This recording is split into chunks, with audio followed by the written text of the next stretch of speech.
नाम भजन के कितने प्रकार हैं? नाम भजन के 3 प्रकार हैं। नाम जप, नाम कीर्तन, नाम स्मरण।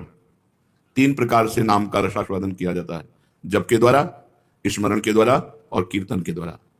ये जप क्या है? प्रभु के जिस नाम में रुचि हो या जो नाम गुरुदेव ने दिया हो, उसी नाम की बार बार आवृत्ति करना, बार बार जपना, इसी को जप कहते हैं। तो जप कितने प्रकार का होता है? ये जप 3 प्रकार का होता है। साधारण जप, उपांशु जप और मानसिक जप। ये 10 गुना पूर्व से होता है। विधि विधान से यज्ञ जो किए जाते हैं, उनसे 10 गुना फल साधारण जप में है। साधारण जप से 1000 गुना फल उपांश में है और उपांश से 1,00,000 गुना फल मानसिक में है। मनुस्मृति में ऐसा वर्णन है। साधारण जप क्या है? जिसमें स्वर तो सुनाई दे पर वो कीर्तन नहीं है। जैसे धा धा धा धा धा धा धा धा धा धा धा धा, ये कीर्तन नहीं है, ये साधारण जप है। इसे साधारण जप कहते हैं, जिसमें शब्द बाहर सुनाई दे। उपांशु जप क्या है? जिसमें जीभ और ओठ तो हिले पर शब्द बाहर ना सुनाई दे। यह साधारण जप से 1000 गुना फल देने वाला है।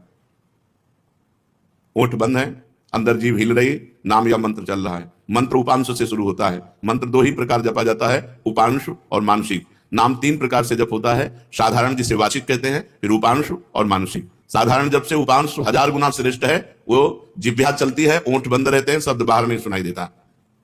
मानसिक जप, जिसमें जीभ भी न हिले और न ओंठ हिले, केवल मन से मंत्र का जप करना। जैसे शांत बैठे, कोई हरकत बाहर नहीं दिखाई दे रही और अंदर मंत्र चल रहा है, नाम जप चल रहा है। इसे मानस जप कहते हैं। सुना है श्वास के द्वारा नाम जप करने से जल्दी लाभ प्राप्त होता है। हाँ, श्वासा श्वासा नाम जप है, दुविधा रहा है न कोई भी श्वास खाली न जाए, उसमें नाम जप करे तो दुविधा अर्थात भगवत प्राप्ति में कोई संशय नहीं। प्रत्येक श्वास की गति की ओर लक्ष्य रखो। हर श्वास के आने जाने में श्वास के साथ नाम उच्चारण करो। अगर ऐसा नहीं बनता तो उपांशु के साथ श्वास जोड़ो, जिह्वा हिलाओ, नाम या मंत्र जप करो ओंठ बंद करके और श्वास के साथ।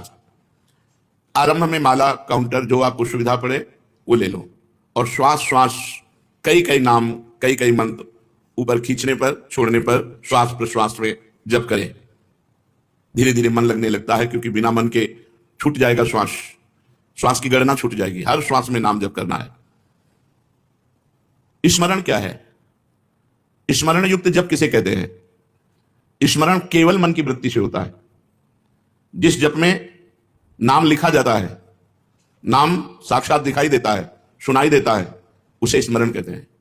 पूरी स्मृति में नाम या मंत्र विराजमान है, आप उसी में डूब कर जप कर रहे हैं, ये केवल मानसिक होता है। ये न वाचिक होता है, न उपांश होता है, ये होता ही मानसिक है। इसीलिए प्रायः इस पर ज्यादा देर साधक टिक नहीं पाते। नाम मंत्र चल रहा है, बार बार उसी की आवृत्ति लिख रहे हैं, बार बार उसी को सुन रहे हैं, लेकिन जिह्वा नहीं चल रही, कोई चेष्टा नहीं हो रही, अंदर ही हो रहा है। इसे जप स्मरण युक्त कहते हैं, स्मरण जप कहते हैं।